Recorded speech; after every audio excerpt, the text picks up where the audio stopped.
First off, would like to start by giving Coach Ulmer and the volleyball team a shout out for their success and making it to the Sweet 16. Um, Obviously, for our guys here, extremely excited for our opportunity to go play in the Holiday Bowl against a really great opponent in North Carolina. I think that's one of the best bowls out there. And certainly have enjoyed getting the opportunity to go out there with this team one more time, this 2022 team, one more time and compete. We're excited. Our guys have kind of got an opportunity here to charge our batteries and really get healthy. That's what a lot of bowl prep's at. And also we're finishing up academically right now in the classroom. We want to do a good job there of finishing there the right way. With that being said, we can open this up for questions. All right, let's start with James Krupia from the Oregonian.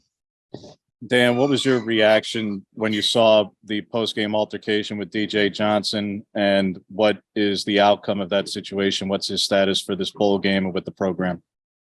Yeah, first is just gather information. We don't want to be a program that just operates based off of what we don't have, and taking a deeper dive into that situation, doing some investigating on our end, and really on the other side, through a few avenues. You realize that DJ was in a moment there that he certainly wished he would have acted different, but something was said that was pretty extreme to him that, some people might act in a similar fashion. So certainly not condoning the behavior. I know DJ wishes he could have that moment back. It was an intense situation, but those things happen at times. And I know that he would handle it different given the opportunity. But right now he's a guy that has the opportunity to compete and move on in the NFL draft and has put himself in the position to do that. I think he's going to take a chance to go to the Senior Bowl, but I don't want to speak for DJ too much, but I think right now he's in preparation for the draft. Zach Neal, Duckswire. Coach, at what point in the season did you know that Kenny Dillingham was moving on? And did that heads up give you a jump start on the OC search? I think anytime, you try to be prepared for those moments all the time, right? When you hire really good coaches, you know that you're going to get great opportunities for them down the road. And one thing that I've said from day one is my goal, whether it's a player going on to the NFL or a coach in the opportunity to go on and be a head coach, you want those moments to happen. You want to hire good people and create moments like that for people. So obviously usually these things go really, really quick. I knew that there was always going to be an opportunity potentially for Kenny, and there will be for other coaches in the future in our staff, right? We're going to be a staff that has great coaches, so they're going to have an opportunity to get other chances. But that one really happened really quick towards the end of the season. It was rapid, but certainly we had a plan in place as we move forward. Eric Scopel, 247 Sports. Following up on that, Dan, just kind of what's the status of the offensive coordinator search? What's kind of the progress with that, and what are characteristics that are attractive for filling this position? Yeah, it's going really well. I'd love to sit here and say I can tell you an announcement right now. I'm not ready to be in that position, but we are getting close. I feel that the interest in this job is obviously extreme, and you get an opportunity to be thorough and diligent as you go through that process and looking for opportunities to enhance your program. I'll also tell you that we have some phenomenal coaches here on our staff that are certainly qualified to be the offensive coordinator here. And that's something that we'll definitely, explore every opportunity here as we move forward and what that'll look like. I'm not going to ask anybody to come in right now and call the bowl game different from what we've done in the past. I don't think that's fair to bring a brand new coach in and ask them to call the bowl game when there's terminology and some differences there. That being said, Drew Maringer, Junior Adams, Adrian Clem, Carlos Lachlan, our offensive staff will prep us. Jordan Somerville will prep us as we move into the bowl game and be ready to take on the bowl game and compete with some of that same terminology and things that we've attacked this season. Jared Denny, Scoop Duck on 3. Dan, what's Bo's status at this point? Is it looking like he's going to play in the bowl game? Yeah, Bo's a competitor. He wants to get out there and play in this game for sure. Matt Preem, 247 Sports.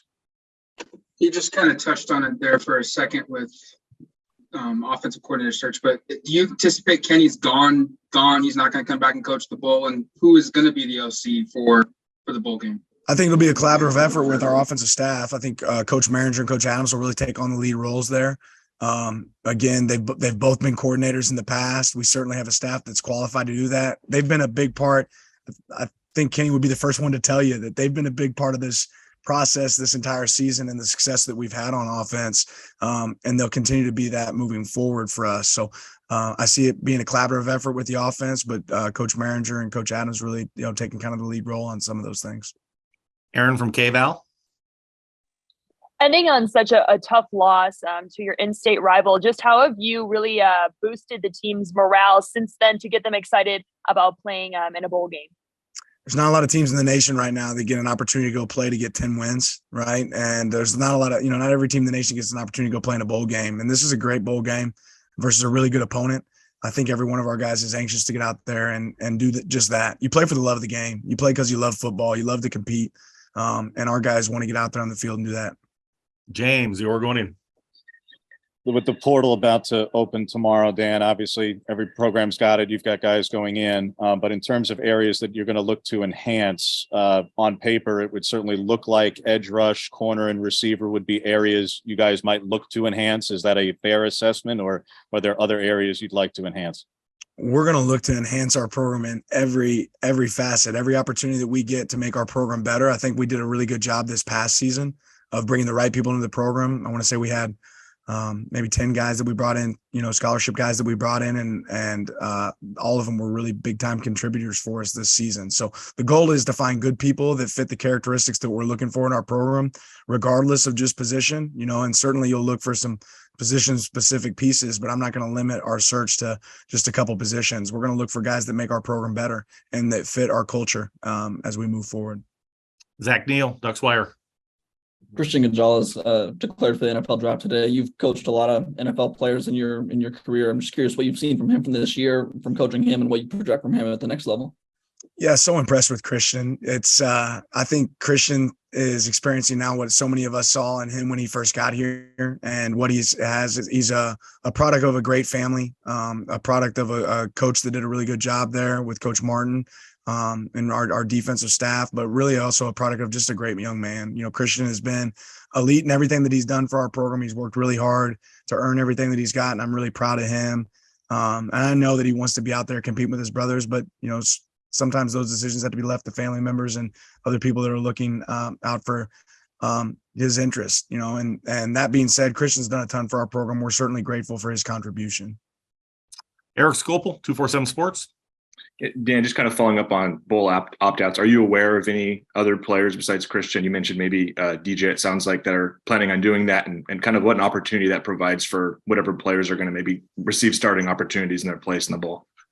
Yeah, the landscape continues to change right now. I don't anticipate any others. But that being said, things can change, and we'll be ready. Whoever's ready to go step on the field, we'll make sure we have 11 out there on the field ready to go compete. Matt Preem, 247 Sports. How do you envision tomorrow being with the transfer portal? Like, there's supposed to be rumors like thousands of players across college football. I feel like sometimes maybe that could be information overload, trying of seeing who's available and what fits your program. Like, how do you approach tomorrow?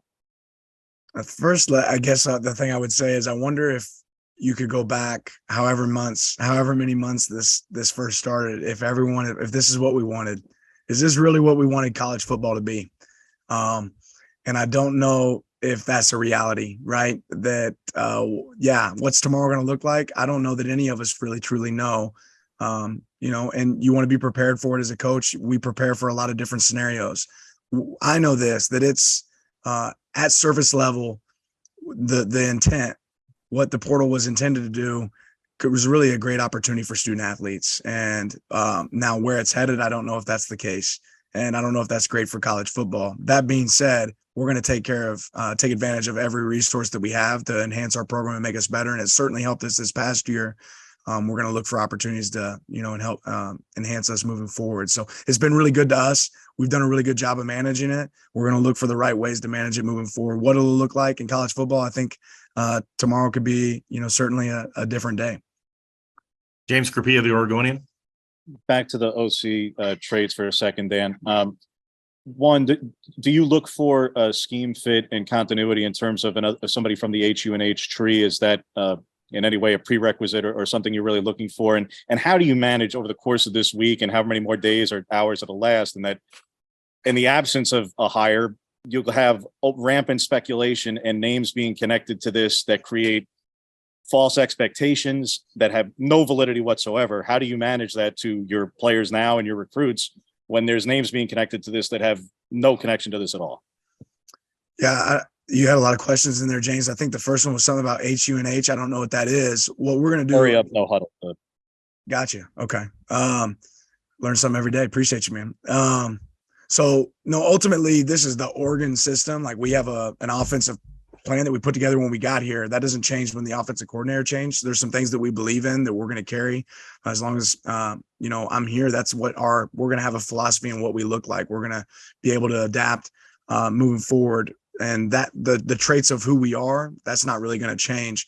As you look for a fit, you look for somebody that brings elements to the program that you're excited about, some things that you can adapt, grow. Every year we're going to do a self-scout and evaluate what we can do better, find some things that we think are areas for us to grow. But college football changes every year. So if we came out and we ran the exact same offense next year that we ran this year with no changes, that would be a poor performance on our part. We're going to grow and play to the strengths of our players. And I expect whoever we have there in the offensive coordinator chair to do the same thing. You had a couple other questions there. I'm trying to remember what they were.